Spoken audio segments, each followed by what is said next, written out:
So we're in Laxey on tram number 7. It's a bit of a danky day out there, but that doesn't matter. The celebrations always going on here with things to do with the railways. Andrew, it's great as always to talk to you. You gave a little talk earlier to the VIPs and members of original people who drove this tram. Yeah. Amazing. Yeah. So, you know, a little part of history of what significance it is today for this tram to be in Laxey. Right. As you said, Paul, it's exactly 125 years ago to the day, the very day that the Manx Electric Railways it became was opened between Groudle and Laxey. It had been obviously running from in 1893 as far as Groudle, and then the following year it was opened, extended and opened to Laxey.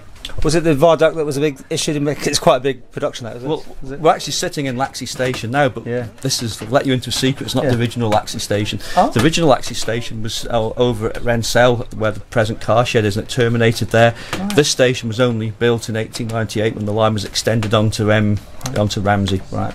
So, you were mentioning that the change the economy here in Laxey for people's movement. I mean, just explain. I mean, before this was around, this was all science fiction for a lot of people to get from Douglas to Laxey in a day. Yeah, I mean, we see the railway now as a heritage railway, obviously one of the best heritage tramways in the world. Going back 125 years ago in Laxey, they must have really wondered what was going on.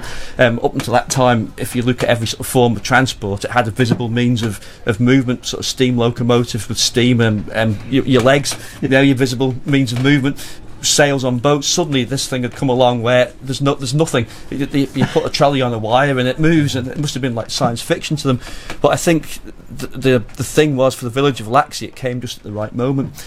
It had been a lead mining village for many years, but the lead mining was in decline in the 1890s, and then the tram line was built, and suddenly it was bringing 1,000 people a day, in the summer days into the village, all come of course spending their money, and it must have been a tremendous boom. But also from the other side of it is the advantage it was to the people of Laxey. If you think again, going back to that time, the means of getting to Douglas for most people to walk, so it would take 4 or 5 hours presumably to walk to Douglas. If you could afford a horse and carriage or a trap, it's probably a week's wages. Then all of a sudden this mode of transport comes along, and for a couple of shillings you could get to Douglas in 30 minutes, and it must have been a tremendous experience for people to suddenly have the horizons opened and travel further. And no doubt, as the line went on, it brought more people, business. Yeah, that's right. Yeah, when extended on to Ramsey in 1898, there'd be people coming from the other direction as well. Yeah.